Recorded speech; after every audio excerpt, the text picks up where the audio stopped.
Let's talk a little bit about ALVAKA Motorsports. I still find it kind of entertaining that the CEO of a computer company likes to go around a track at 145 miles an hour. But what kind of car is it that you drive? I drive a Corvette Z06 in Touring 1 in the Sports Car Club of America, or SCCA Auto Racing. Now, what does that mean to those people out there? It's a production-based car. I mean, it doesn't look too dissimilar than cars, Corvettes that you'll see out on the street. Of course, it's prepped, for safety and performance for the track. It's got a ton of safety equipment in it. It's got 2 fire systems. One can be, passively activated if I'm not able to set it. It's got a full roll cage. It's got, a big bucket seat, padded seat that I sit in to hold me securely while I'm driving and protect me if there's an accident. I'm sitting inside a cage. The roll bars inside the car are literally called a cage in auto racing. So what's this like? Is it like going around in a circle, or what type of racing is it that you're doing? It's sports car road racing. It's on a track with left and right turns. It's not oval racing like you see in NASCAR. It's not drag racing. Going down a short quarter-mile strip. The tracks range anywhere from maybe 1.5 miles up to a little over 4 miles, depending on what course I'm racing on. A lot of left and right turns, fast turns, slow turns, short straightaways that maybe I only hit 80 or 90 on, and other ones where I'm hitting 160. It's just it's a lot of variety. That's what I like about it. It's a lot of variety. Is it the competition with the other people or the competition with yourself that makes racing interesting? Because it's somewhat of a solo sport. To a certain degree, you're alone in the car, but yet it's at the end you're standing out there with potentially other people, one with a red checker flag and one with not. So you're right. It's very much a sport that involves a lot of inward thought and focus and concentration when I'm driving. Sometimes you're alone out on the track and you're racing with other people, but they're either ahead of you or behind you or both, and at that point I have to drive the best race I can. I have to focus on my driving. Other times the competition is just intense. There will be several cars around me. They can be inches away. I want to try and pass a car in front of me, so I try and set up to do that. But at the same time that I do that, I have to drive a protective line to keep somebody else from trying to stick their nose in under me.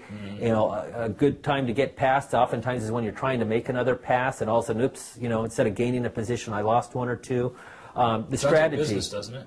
It's a lot like business. Yeah. It's like take a step forward, take a step back. Yeah, it is, and so you have to watch. You have to watch all your corners, and all the situational awareness is tremendous, and the adrenaline gets flowing. And I smell everything, I feel everything, I hear everything. I feel like my eyesight gets keener. It's just after a really good race, even though I'm exhausted, I'll go home, and sometimes 2 or 3 in the morning, I'm still just wide awake. I can't go to sleep. Yeah, it's exciting. You don't get a lot of opportunities to be on a show that allows you to speak freely. And I always like to say, if you were king for a day and you could do anything, what would be your opportunity? If you took the opportunity to speak today about something, what would that be? And I probably should have given you some advance notice, but I thought it would be better if it was more of a natural conversation. Oh, I mean, king for a day. I mean, we just came off of the political and state budget topics. I just don't think it's going to be all that bad a thing if the state has to file bankruptcy. I know it's going to blow out the credit ratings and all that, at least for the short term. Orange County did it, and it didn't seem to hurt too bad, although it was supposed to be Armageddon.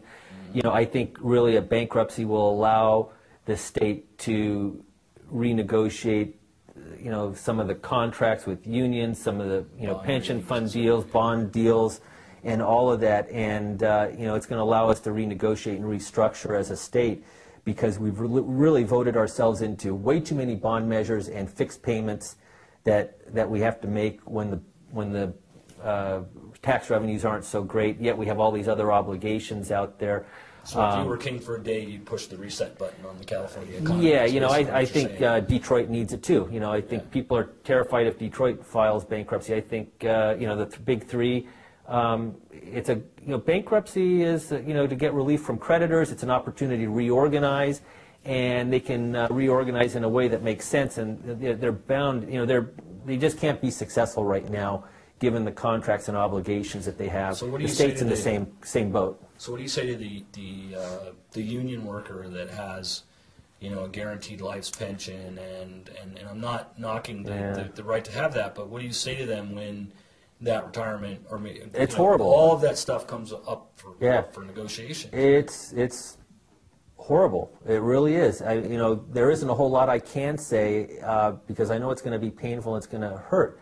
But you know what? The current way it's set up isn't going to work for a whole bunch of people. Well, it's true. And we don't have pensions as a result of our inability to save money because we're paying so much in taxes to pay for the other. I kind of.